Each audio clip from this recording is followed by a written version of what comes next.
Ainda destacando o grupo dos BRICS, o presidente Lula recebeu nesta terça-feira o primeiro-ministro da Índia, Narendra Modi. Repórter Camila Yunes, mais uma vez aqui nos nossos estúdios. Como é que o presidente brasileiro reagiu às declarações de Donald Trump contra o bloco? Camila.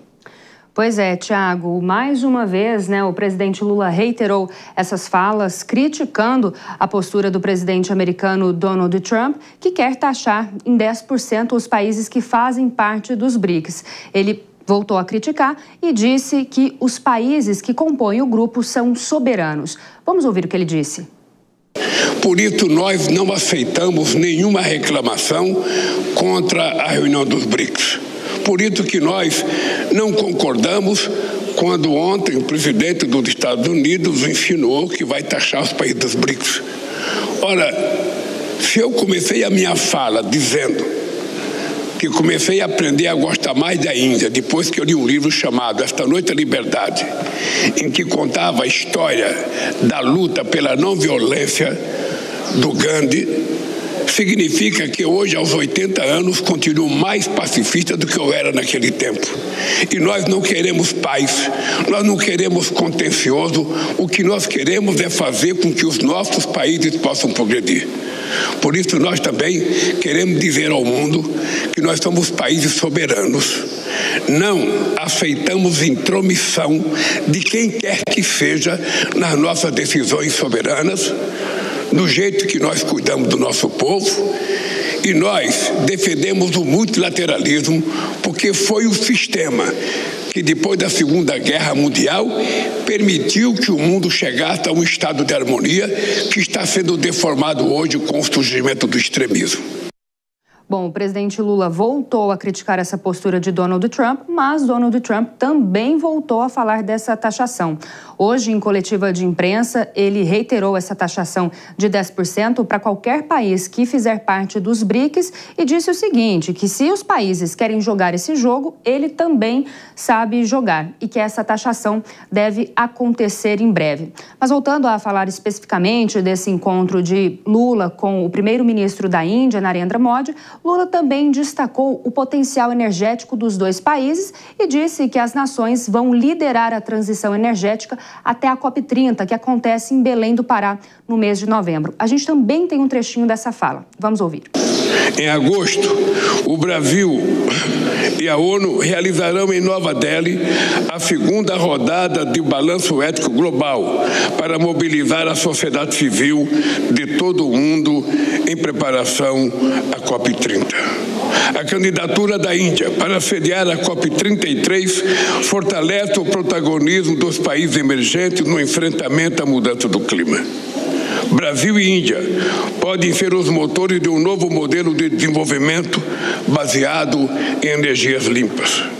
Já somos parceiros da Aliança Global para Biocombustíveis lançada na presidência indiana do G20.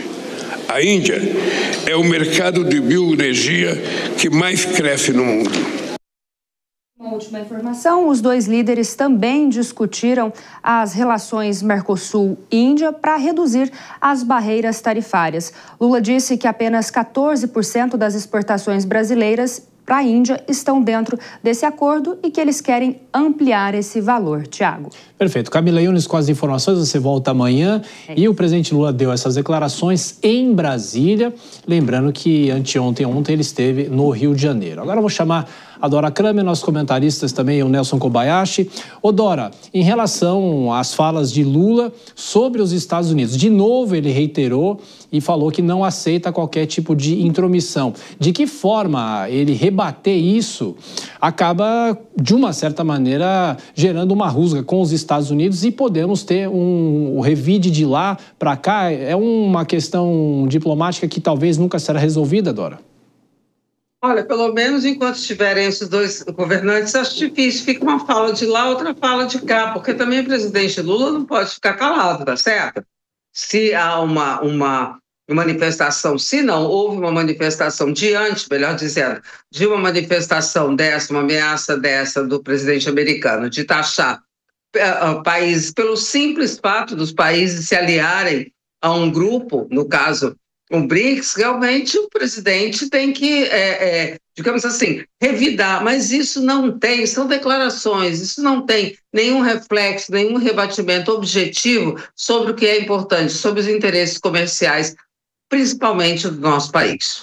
Porque essa ameaça de sobretaxar mais 10% de outros países que também são taxados, essa ameaça veio justamente no encontro do BRICS, né, Kobayashi? Claro, o presidente já vinha há algum tempo fazendo críticas ao presidente americano Donald Trump, mas quando ele faz isso na cúpula dos BRICS, Tiago, onde há uma atenção muito maior do mundo inteiro para o que é repercutido aqui, para o que é dito, para o que consta dos discursos oficiais, naturalmente há uma repercussão muito maior em relação àqueles que está sendo criticado, que é justamente o presidente americano Donald Trump. Então, até pelo perfil dele, estava claro que ele iria reagir e faz como a gente já conhece, ameaçando, fazendo as suas promessas de mais taxação, de críticas, não só em relação à possibilidade de taxação, né, prometendo esse tipo de atitude, mas também fazendo críticas ao sistema judiciário brasileiro, como foi no dia de ontem, enfim. Então, era esperado. Agora, é interessante como o presidente Lula tem a oportunidade de estar junto com o líder indiano